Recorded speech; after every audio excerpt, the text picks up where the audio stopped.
yesem 650'ye aldım. Ben de 25 aldım.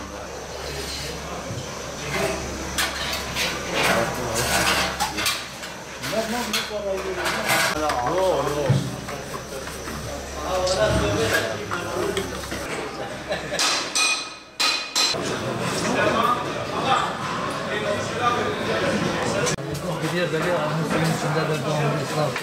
Önce sıcak oluyor.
Sobalarla yapıyoruz işte, mangal üretimidir, sobadır. Sobanın içindeki malzemelerdir işte.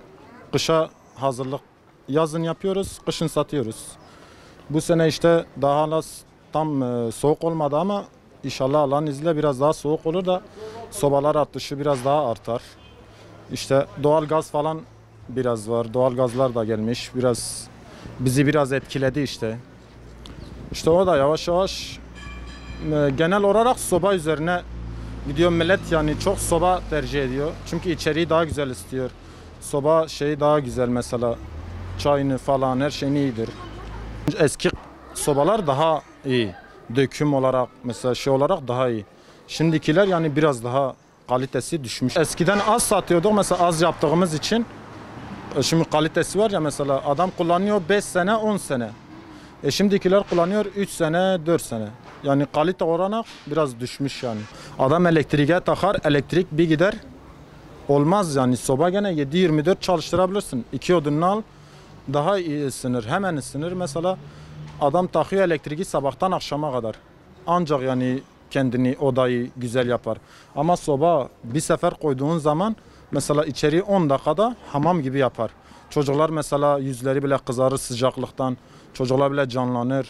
Mesela iyidir yani soba olarak. Kestaneni koyarsın üstüne, ne bileyim mısırını koyarsın üstüne. Mesela bunlar fırınlı sobalar var.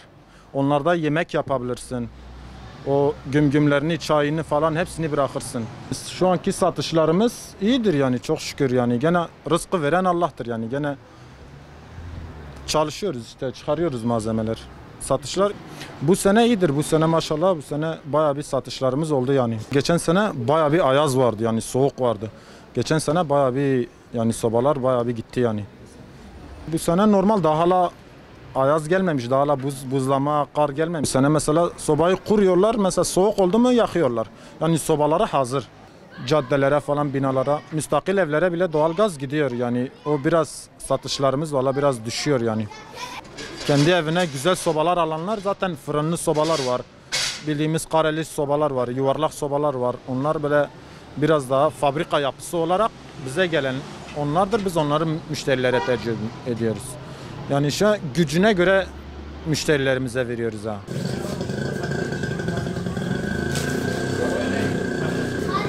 Bu kaçak elektrikten dolayı önlediği için bu sene fazla oldu. Bu sene soba yapmadık zaten pek fazla. Bilmiyorduk böyle satış fazla olacağını. Sobalar da kalmamış. Bu saç sobalar, yaptığımız saç sobalar daha güzel ısıtıyor. Kovalı soba. Soba satışları bu sene iyiydi, memnunduk.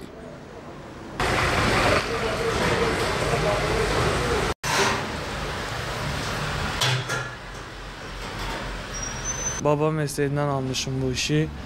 Kazancımızı elde ediyoruz. Şimdi doğalgaz çıkmış gündemimize. Doğalgaz çıktığı için biraz düşük olmuş, yani düşüklük olmuş. Fırını güzel.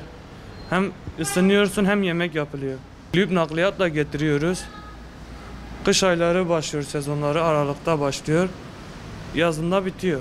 Eskiler soba hasreti yaşarlar. Mesela diyorlar doğalgaz bizi ısıtmıyor. Sobalı tercih ediyoruz. Doğalgaz gelmeden önce sobamız gidiyordu. Soba kalmıyordu elimizde. Şu an doğalgaz geldiği için biraz iş durmuş yani.